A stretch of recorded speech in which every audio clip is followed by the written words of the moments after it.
Mercury and Venus. Two hostile worlds that suffered very different fates. One, very much alive and seething with treacherous forces of nature. The other, a planetary carcass, gouged by millions of high-velocity impacts. Both demonstrate the true horrors of planets gone wrong. Mercury and Venus, the inner planets.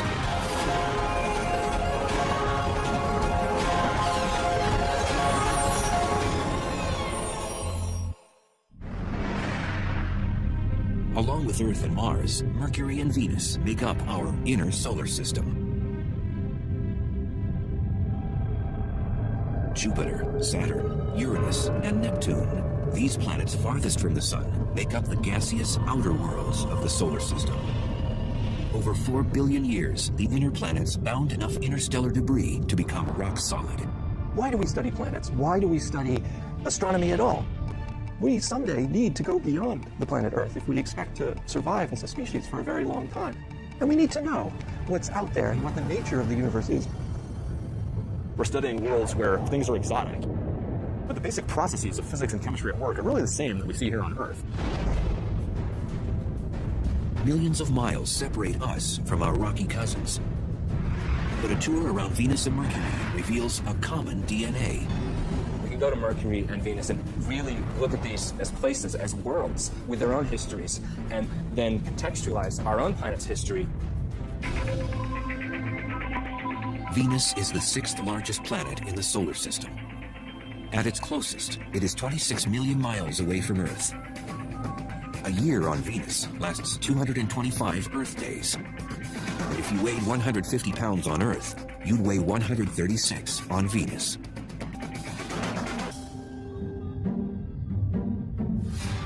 Venus. When the ancient Romans looked up, they were captivated by its commanding presence. They named the planet after their serene goddess of love and beauty. It's such a beautiful presence in the sky. It seems obvious the connection there. Venus has long been considered our sister planet because of its closeness in composition, gravity, density, and size. Venus and Earth are almost twins in a lot of ways. They're almost the same size. Venus is slightly smaller than Earth. So if Earth was a regulation basketball, Venus is a soccer ball, slightly smaller. And Venus is the closest planet to Earth. So for a long time, it was thought of literally as a twin planet.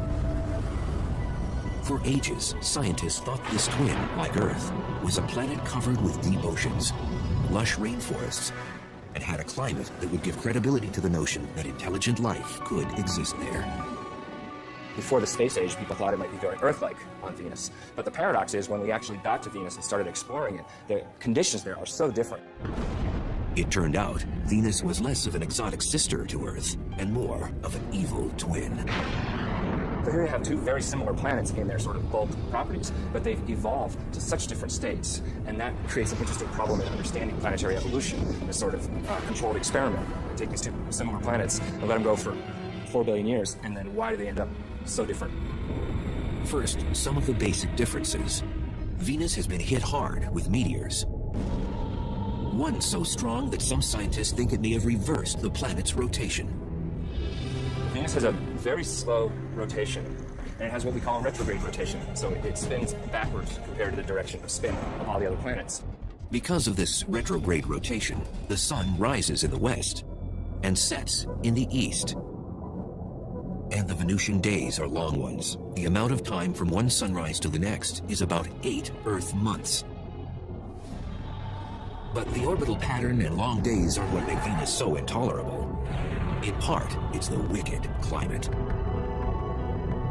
With a surface temperature of 900 degrees Fahrenheit, Venus is the hottest planet in the solar system.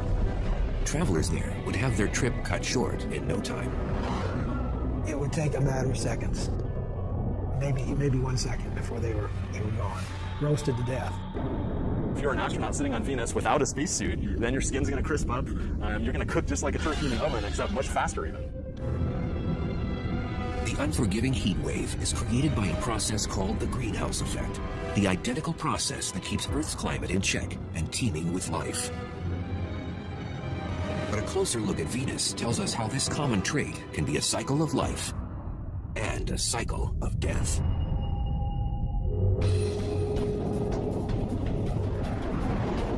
Today, Our own temperature is on the rise, and scientists found the possible cause behind it up on Venus. Global warming is a result of greenhouse gases that are growing and growing and growing, and therefore we're getting hotter and hotter. When we looked at Venus, we said, aha, here it is actually happening.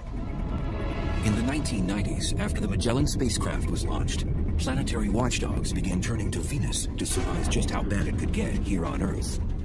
Space exploration has told us a lot about the Earth and the environment it's in. And in fact, the greenhouse effect that everybody's talking about with global warming was actually discovered on Venus. What they found out about Venus shed new light on how fragile Earth's greenhouse effect really is. And Venus didn't always used to be this hot. We think that early in its history, it was more Earth-like on the surface, and it lost its oceans due to what we call a runaway greenhouse effect. So Venus is an example that certainly that global change can happen on a planet, and it's sort of a worst-case scenario. We don't have to turn Earth into Venus before we're in trouble. We just have to move a little bit in that direction, and we are moving in that direction. But the real value of studying Venus, it allows us to test our climate models. Through computerized general circulation models, or GCMs, scientists were able to calculate temperature increases on Earth based on the amount of greenhouse gases on Venus. So just how does Venus's greenhouse effect work and make the planet so hot? This is Biosphere 2. Located along the foothills of Arizona's Santa Catalina Mountains, it was built by a group of researchers to explore the idea of colonizing other planets. It is the largest greenhouse on Earth. Biosphere is a perfect example of a greenhouse because it's a big building with glass panes that let the sun in, and the air's really hot in here. The solar rays that penetrate the glass panes cause the temperature inside to rise. The air heats up, but then the air cannot escape, cannot move vertically into the atmosphere because of the walls. The windows trap the heat, warm the building, and provide the plants and trees with a livable climate. On Venus, greenhouse gases don't exactly trap the sun's heat, but they greatly slow the rate at which it can escape. The greenhouse effect on any planet is a situation where the surface temperature becomes hotter because of gases in the atmosphere that trap the heat while letting in the sunlight. These same greenhouse gases that would prove to be fatal to us on Venus are essential to life on Earth. Without the greenhouse effect, the average temperature would be far below freezing, the oceans would be totally or almost totally frozen, and it's not even clear if life would exist on the Earth. We talked about how hot it was, but why is it so hot? The answer has to do with the atmospheric composition. It's almost all carbon dioxide there. Carbon dioxide, or CO2, makes up 95% of the Venusian atmosphere, and that high volume of gas traps more heat. That's going to give you a strong greenhouse effect, and that's going to make it really hot. And that's why it's so hot on Venus. It's an extreme example of global warming. On Venus, volcanoes are the natural spring source for CO2 and other gases. It's a process atmospheric chemist Jeff Sutton studies on Earth at Hawaii's Kilauea volcano. Deep below the surface, atomic compounds ignite during volcanic activity to form CO2. The gas is born from the pressure created by the heat of molten rock, or magma. It rises towards the surface. It reaches the summit magma storage complex. The pressure is decreased on the magma. And the effect of that is to allow gases that are trapped under the very high pressure to be released and bubble out. The Venusian surface would likely have cracks in the lava, similar to these vents, where gases escape into the airstream. Somewhere between 8,000 and 30,000 metric tons of carbon dioxide boil out of the magma chamber each day. And it amounts to something on the order of 3.5 to 5 million tons per year. And that's just one volcano here on Earth. Venus has more active volcanoes, and that means more heat-bouncing gases. So all the CO2 just builds up in the atmosphere on Venus, which just makes it hotter and hotter. The 900-degree heat is the only trait that makes Earth's twin seem a menace. 30 miles above the scorching ground of Venus, there's havoc occurring on the planet that makes 900 degrees Fahrenheit feel like a cold front. Electrical mayhem, where split-second jolts can reach 50,000 degrees. Each spark of light contains 100 million volts of electricity. Lightning occurs on both Earth and Venus when electrical charges store up enough energy until they release a spark.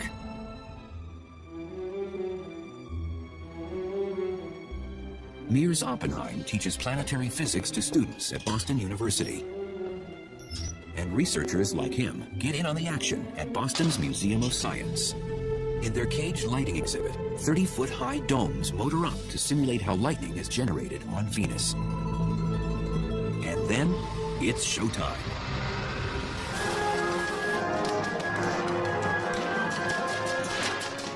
So look at this. It's generating so many millions of volts on these domes that that voltage has to escape. And it's actually ripping molecules in the air apart. The air in the domes, like within the Venusian clouds, stirs up the electrical distribution of tiny atomic molecules. So the ripped molecules make that light as they reassemble themselves, and that's what a lightning bolt is. Cosmic particles from exploding stars way out in the galaxy trigger lightning.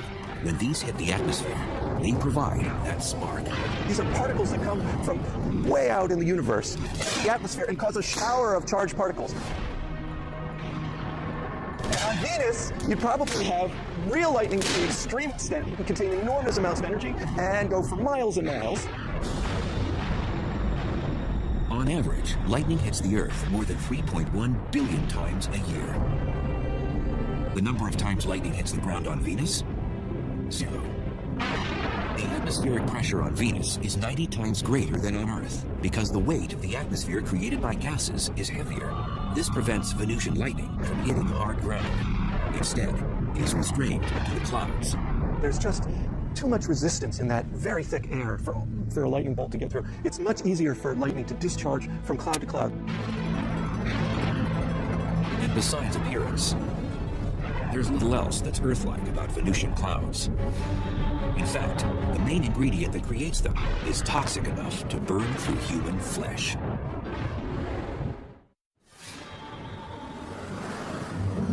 From Earth, you might be able to see Venus twinkle in the morning and evening skies like a star. Definitely not a wallflower. It's so bright in our sky, not just because it's the closest planet to us, but because it's the most reflective planet.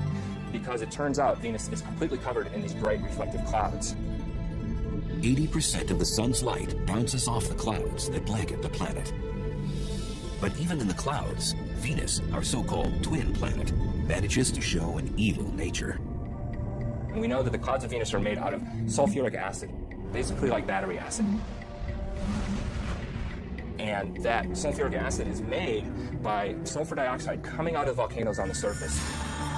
Like its greenhouse cousin, carbon dioxide, or CO2, gas pressure pushes sulfur dioxide to the surface through volcanic vents.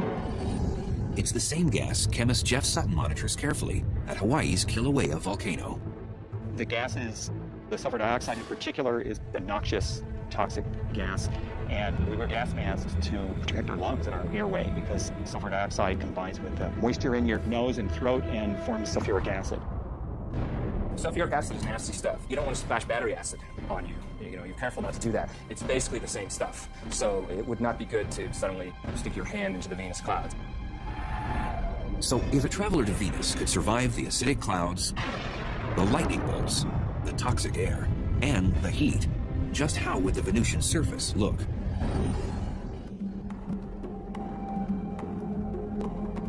Volcanologist Jeff Burns with the United States Geological Survey, or USGS, circles the globe to understand what drives volcanic activity on the inner planets.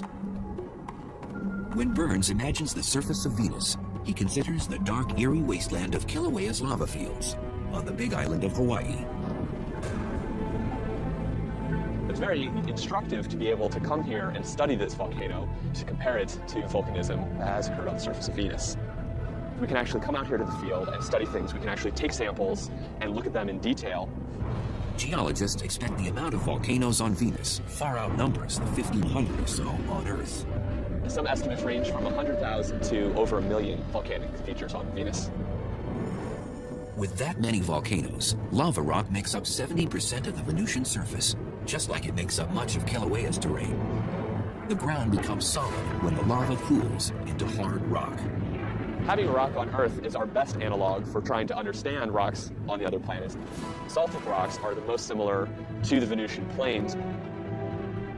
Basalt is the most common type of lava rock found on Venus and throughout the inner solar system. The minerals freeze into glass and small crystals, a total transformation from what lava looks like when it streams out of the volcano. When lava is actively flowing across the surface, it's incandescent and typically looks red. Now, quickly it'll form a silvery sheen over the top of it, and then over a period of a few weeks will turn black, such as lava we see around me here. At 5 miles high, Mont Mars is the largest volcano on Venus. And it's left some tremendous lava channels in its wake, just like Kilauea did. Now, as you can see, the structure, we have levees here on the sides, and then internal structures as well. This is similar, perhaps, to how large channels called canali formed on the surface of Venus. However, they formed at a much larger scale. Large enough to create seemingly endless miles of canali across the Venusian landscape. Consistent in both width and depth, the canali are much longer on Venus than on Hawaii because of environmental conditions on the planet. The dense atmosphere and hot temperature slows the magma from cooling into solid rock. And with little wind and no rain to further cool the magma, lava can cut through the surface for months after an eruption before it hardens. On Venus, if you did see layering, you would expect to see layer after layer of volcanic rocks that would all be relatively black and basaltic in composition. You would probably see little bits of color due to potentially oxidized iron, which would look red. Typically, basaltic lava flows are glassy enough that, in fact, you would actually cut your hand. They can be extremely sharp. They tend to quench and form glass.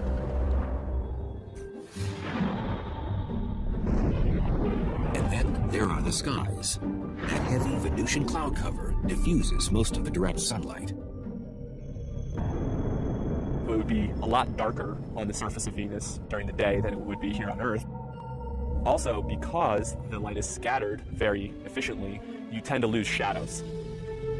So everything is lit fairly consistently across the surface. And then additionally, because of the composition of the atmosphere, everything would tend to have more of an orangish tinge to it. Besides canyons, jagged mountain ranges scrape the Venusian skies. The planet's highest peak is on Maxwell Mons. Maxwell is about 35,000 feet high, which puts it at a healthy distance above Mount Everest or any mountain on Earth. Everest is something like 28,000 feet high. So it's definitely larger than anything on Earth. Our sister planet seems to have outdone one of our 7 natural wonders. But how would the Venusian terrain measure up against another geologic feature, our canyons? The Grand Canyon, a great chasm eroded over 250 million years by the Colorado River. When the Colorado Plateau was uplifted millions of years ago, it gave the water more energy to cut back through the canyon and wear away the rocks. The vast canyons on Venus may have also been formed by erosion, but not by a river. Volcanic systems can erode canyons by having fluid flow. If it's very fluid, not very viscous, materials can erode similar to water. And the Grand Canyon is only part of the Colorado River system, but even looking at the Colorado River system as a whole is not nearly as long as the longest channels on Venus. Had the ancient Romans known about the volcanoes, acidic clouds, lightning bolts, toxic air, and that scorching heat, perhaps they may have named our evil twin planet after something other than their goddess of beauty and love. There's irony there because, of course, the Greeks and Romans didn't know anything about the conditions on Venus, and here we are a couple thousand years later, and we're actually exploring this place, and, well, it's not quite so nice according to our taste. But how do the dangers found on our sister planet compare to the cosmic violence on Mercury?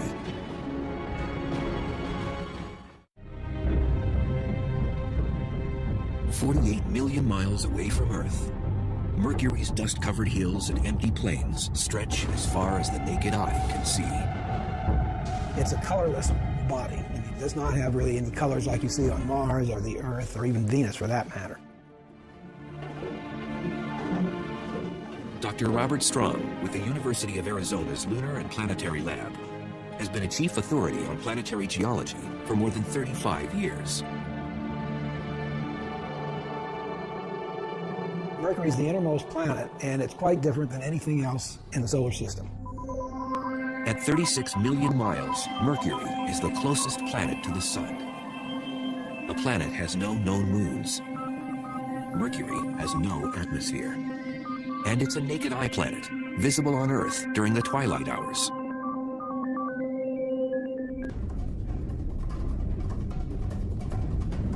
With a diameter 60% smaller than Earth, Mercury is the solar system's scrawniest planet. Much too small to generate the strong gravitational field needed to retain an atmosphere. Gravity depends upon the mass of the object, on the mass. So the larger the mass, the more the gravity. So on Mercury, the gravity is less on there. Since the planet's gravity is so weak, if you weighed 150 pounds on Earth, you'd only weigh 57 pounds on Mercury. Planet size matters when it comes to the internal heat needed to sustain geologic activity.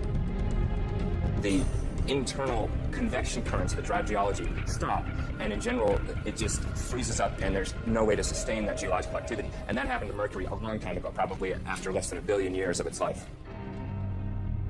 The days when the planet beat with a strong pulse that produced volcanic and tectonic Mercury quakes are long gone. Is Mercury a dead planet? Depends on what you mean by dead. Is it internally active now? Probably not. It's probably not active at all. It is essentially a dead planet and has been dead for about 4 billion years. For a near lifeless planet, Mercury still has some movement. Named by the ancient Romans after the swift-footed messenger god, Mercury orbits the Sun in 88 Earth days, the fastest of any planet. But when it comes to the time it takes Mercury to spin on its own axis, the planet holds the record for being the slowest. Length of time, around 180 Earth days, about half a year. The Sun's gravitational force creates a tidal friction within Mercury, which slows down its speed as it spins on its axis. This means a year on Mercury is shorter than a day on the planet. And that sluggish rotation gives Mercury a somewhat peculiar weather forecast. For 6 months, the side exposed to the Sun reaches 800 degrees Fahrenheit. On the other side, the temperature drops to 300 degrees below zero.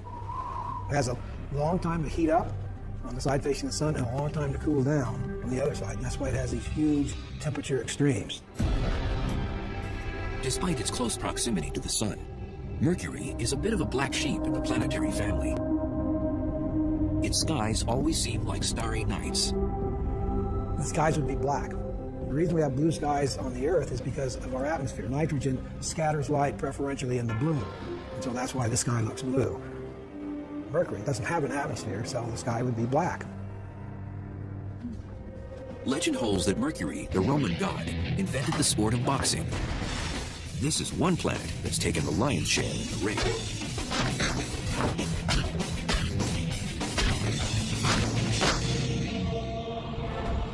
Mercury has had millions of meteors and asteroids explode on its surface because it doesn't have an atmosphere to protect it. Our atmosphere guards Earth from most impacts, like a force field.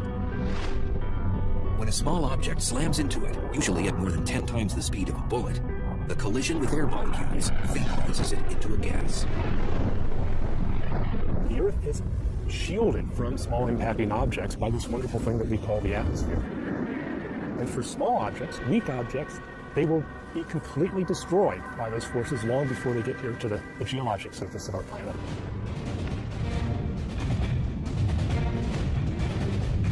On Mercury, without that atmosphere, the asteroids and meteors smack down in full throttle. This makes Mercury the most heavily cratered planet in the solar system. You cannot take a step on Mercury without encountering an impact crater. Back in 1974, the Mariner 10 space probe mapped half the planet's surface, including the largest crater ever surveyed in the solar system. The most prominent feature is a feature called the Caloris Basin, which is a very large impact crater that is about maybe 900 miles in diameter. 900 miles in diameter. That's a couple hundred miles broader than the entire state of Texas. Researchers speculate the iron meteorite that made that impact stretched for more than 60 miles before it crashed into the surface. Moments after impact, seismic waves converged at the antipodal point, the spot on the exact opposite side of the planet. The seismic waves, the shock waves from this thing traveled and then concentrated simultaneously around the other side of the planet and literally shook apart the surface. The seismic turbulence jumbled up the crust and twisted the terrain into unusual rock formations. There's all this weird terrain. In fact, the technical term is weird terrain. Because you look at it and it's just weird. It's jumbled up and hilly and doesn't make any sense according to most geological activities. It's just very rough and looks as though somebody kind of scooped up the surface and just kind of dropped it down. Pre-existing craters suddenly became crude hills, some 6 miles wide and a mile high. In fact, the amount of surface elevation could have been on the order of a kilometer or two in just a few seconds. It would have been horrendous. Scientists have no way of knowing exactly when the Caloris impact happened, but they can surmise one thing. If an asteroid the same size crashed into the Earth, the impact would be catastrophic and wipe out human civilization.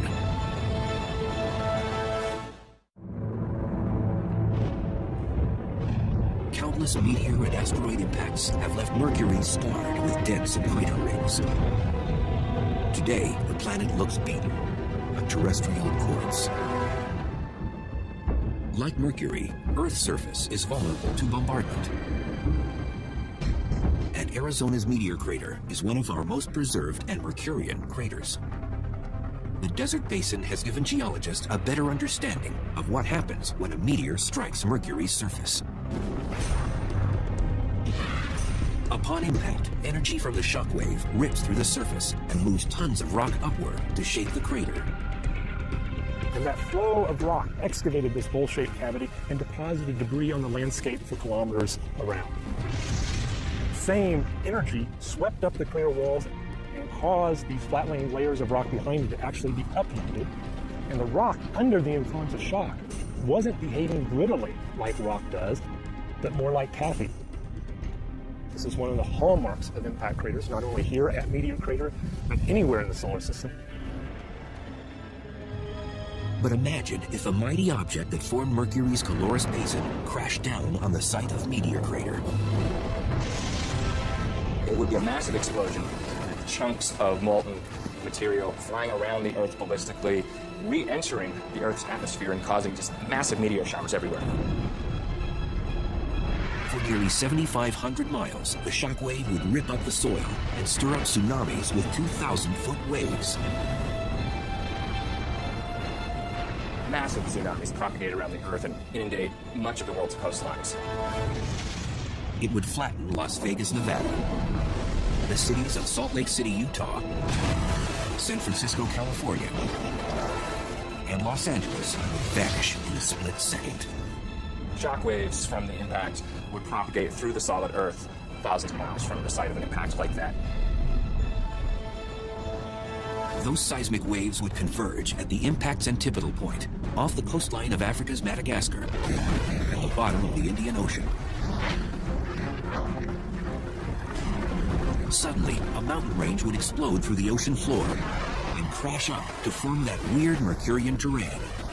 Like an unbelievable earthquake, probably everywhere on Earth for an object that large.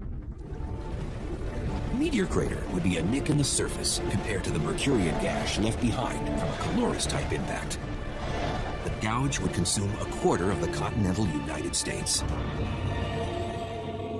An object of that size would eliminate a large portion of the west coast of the U.S. If it fell, say, on Arizona. It would literally change the coastline in an instant. Back on Mercury, those craters give it an iconic stature in the solar system, and some of these pockmarks harbor mysteries. When the radar at Puerto Rico's Arecibo Observatory honed in on Mercury's poles, it picked up something that left researchers befuddled. Ice, of all things. One of the hottest bodies in the solar system, and it has ice in the poles.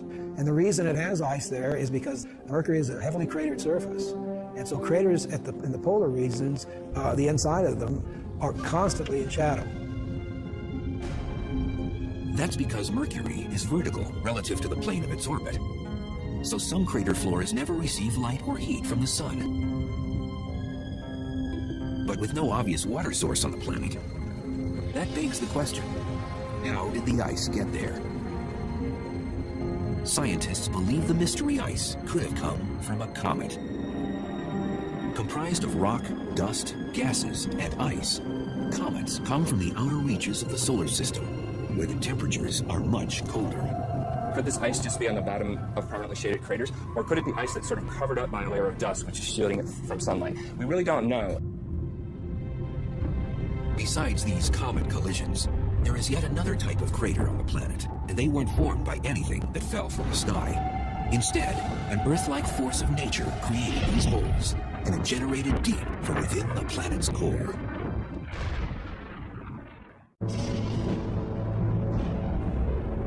Mercury. A closer look at its terrain by scientists reveals that some of its craters could have been formed from something other than asteroids, comets, and meteors. We do understand that the dominant geologic process that affected Mercury, at least Mercury's surface, is impact cratering. The second most important geologic process to affect Mercury is volcanism. Although we haven't seen any definite evidence of volcanoes on Mercury, we do expect that there have been volcanic eruptions in the past.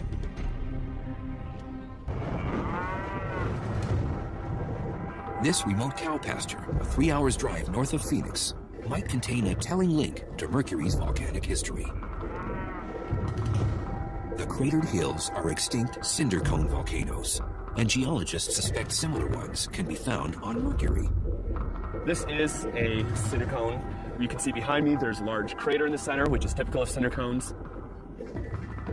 These volcanoes do have their differences with Mercury's cinder cones. Because Mercury has less gravity, we would expect the cinder cones that form to be much wider and much flatter. All volcanoes erupt when the pressure from the magma or molten rock inside is greater than the strength of the rock containing it. Pressure increases for two reasons: too much magma and too much gas. And when pressure increases in a volcano, it usually has one place to go. Lava comes up to the surface and erupts explosively. You have a vent area, and you have what's called fire fountain. If the pressure is great enough, its force can spew lava higher than 100 feet on Earth. But on Mercury, with such low gravity, the fountain could eject lava 30 stories high.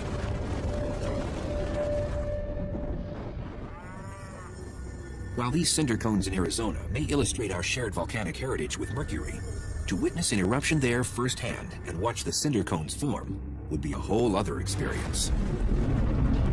First, without an atmosphere, a plume of ash and smoke and debris wouldn't billow across the landscape. That material would go into essentially a vacuum of space because Mercury doesn't have an atmosphere, so that material would break up much more. Also on Mercury, you wouldn't be able to hear the loud eruption.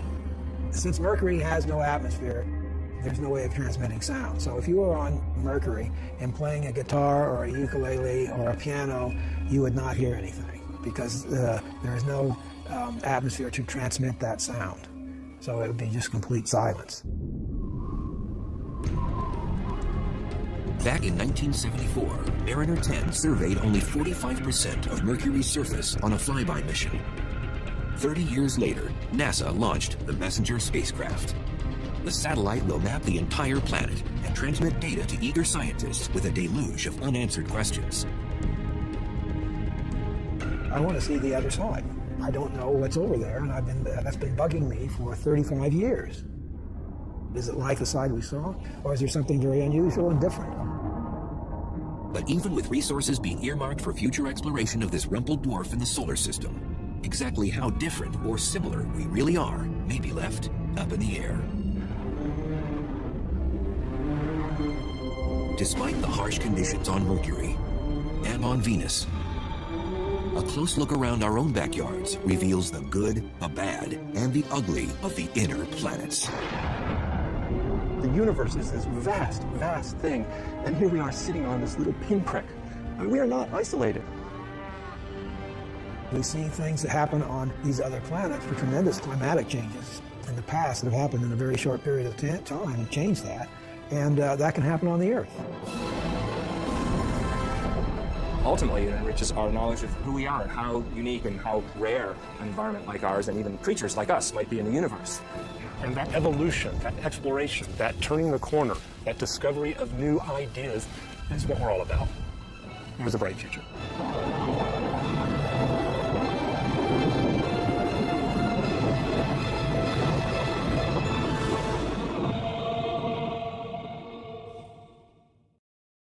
Rock solid. Why do we study planets? Why do we study astronomy at all? We someday need to go beyond the planet Earth if we expect to survive as a species for a very long time. And we need to know what's out there and what the nature of the universe is. We're studying worlds where things are exotic, but the basic processes of physics and chemistry at work are really the same that we see here on Earth. Millions of miles separate us from our rocky cousins. But a tour around Venus and Mercury reveals a common DNA. We can go to Mercury and Venus and really look at these as places, as worlds with their own histories, and then contextualize our own planet's history. Venus is the 6th largest planet in the solar system.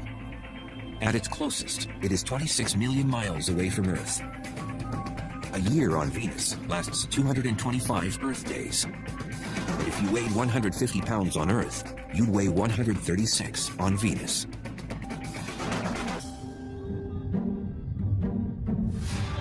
Venus. When the ancient Romans looked up, they were captivated by its commanding presence.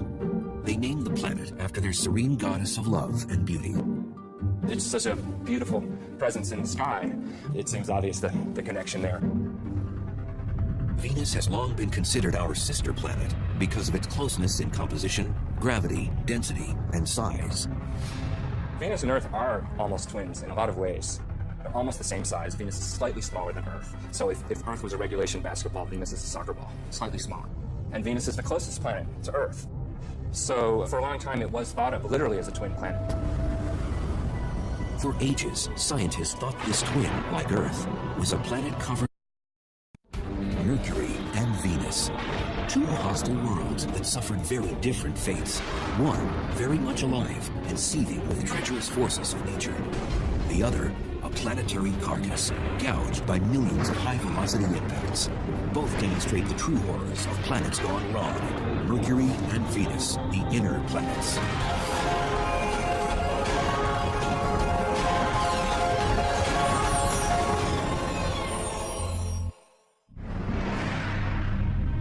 Along with Earth and Mars, Mercury and Venus make up our inner solar system. Jupiter, Saturn, Uranus, and Neptune, these planets farthest from the Sun, make up the gaseous outer worlds of the solar system. Over 4 billion years, the inner planets bound enough interstellar debris to be covered with deep oceans, lush rainforests, and had a climate that would give credibility to the notion that intelligent life could exist there.